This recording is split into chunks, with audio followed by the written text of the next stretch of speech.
Hello friends, welcome to discover knowledge. Discover knowledge में आप सभी का स्वागत है। सो फ्रेंड्स, रिसेंटली FESA यानी कि फॉरेन एक्सचेंज स्वैप ऑप्शन काफ़ी न्यूज़ में है। डिस्कस करेंगे फॉरेन एक्सचेंज स्वैप ऑप्शन क्या होते हैं, RBI एंड इट्स रोल क्या है, ये टॉपिक न्यूज़ में क्यों है, और RBI कैसे प्लान कर रहा है लिक्विडिटी इंजेक्ट करने का मार्केट में इस स्वैप ऑप्शन की मदद से। PDMA क्या होता है, RBI कब सेटअप हुआ, RBI के पास कितने रीजनल और सब रीजनल ऑफिस हैं, गवर्नर कौन है, कितने डिप्टी गवर्नर होते हैं। साथ ही साथ डिस्कस करेंगे कॉमर्शियल बैंक्स के बारे में, सबसे बड़ा बैंक कौन है, इंडिया का फर्स्ट बैंक कौन था, SBI कितने नंबर पे है, OMO यानी कि ओपन मार्केट ऑपरेशंस क्या होते हैं। So a lot to know, a lot to discuss as always. But before we begin, अगर आप लोगों ने डिस्कवर नॉलेज चैनल को सब्सक्राइब नहीं किया तो do subscribe the channel and don't forget to hit the bell icon to get notification of every single video I make, क्योंकि यहाँ पर दोस्तों आपको UPSC और अदर जनरल कंपटीशन के रिलेटेड वीडियो मिलते रहते हैं। So a long term liquidity of $5 billion is planning by RBI to induct in the market, और इसमें RBI की मदद करेंगे दोस्तों कमर्शियल बैंक, और यह पीरियड होगा 5 साल के लिए। तो कमर्शियल बैंक जैसे ICICI, state bank of India, housing development finance corporation, IDBI और many more. So this is very important from our UPSC point of view. What is FESA? What are its benefit? So without further delay, let's get started. First, we should know about Reserve Bank of India. So reserve bank of India की बात करें तो 1935 में setup हुआ और RBI act 1934 के अनुसार काम करता है, और गवर्नमेंट ऑफ इंडिया ने इसको 1 जनवरी 1949 को नेशनलाइज किया। इनिशियली इसके हेडक्वार्टर कलकत्ता में थे, but later on in 1937 it was shifted to Bombay.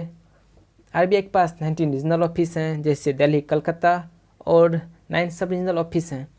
RBI को हेड करते हैं गवर्नर, और करंटली RBI के गवर्नर हैं शक्तिकांत दास, और 4 डिप्टी गवर्नर भी रहते हैं इसके साथ। फंक्शंस ऑफ RBI की बात करें तो RBI का जो मेन फंक्शन होता है is to act as a banker to government, that is both centre and state, implement countries monetary policy, determination of states, determination of interest, promotion and developmental function, inflation targeting, and as an agent to government in respect to India's membership to IMF and perform promotional and developmental functions. Second point is RBI also handles the borrowing program of the government. However, in the budget of 1516, it was proposed to set up an independent PDMA, it means Public Debt Management Agency, in practice with most of the other countries to handle the government's borrowing program. But PDMA was proposed to set up as an autonomous agency that will work as an investment banker to government and will raise capital through bonds. But later on government withdrew its clause and proposed that it will establish after having a proper consultation with RBI. So that's all for RBI. So talking about commercial banks, so banks which we are dealing on day-to-day basis, for example State Bank of India, IDBI, ICICI Bank. So these banks are basically called scheduled commercial banks. So a scheduled commercial bank is a bank which is listed in second schedule of RBI Act 1934, and according to which a bank must satisfy the following 2 conditions. First is it must have a paid up capital of 5 lakh and above. And also it must always function in the interest of depositor. So talking about first bank, it was Bank of Hindustan, and second was General Bank of India. And as far as commercial bank is concerned, it was Awadh Commercial Bank, 1881 establishment date, and Punjab National Bank, first by Indian, and first abroad bank was Standard Chartered Bank. So basically in 1969, 14 major banks of that time were nationalized, and those banks were nationalized that time which have deposits of more than 50 crore rupees and above. And further in 1986 more banks were nationalized, and this time the criteria was deposit should be 200 crore and above.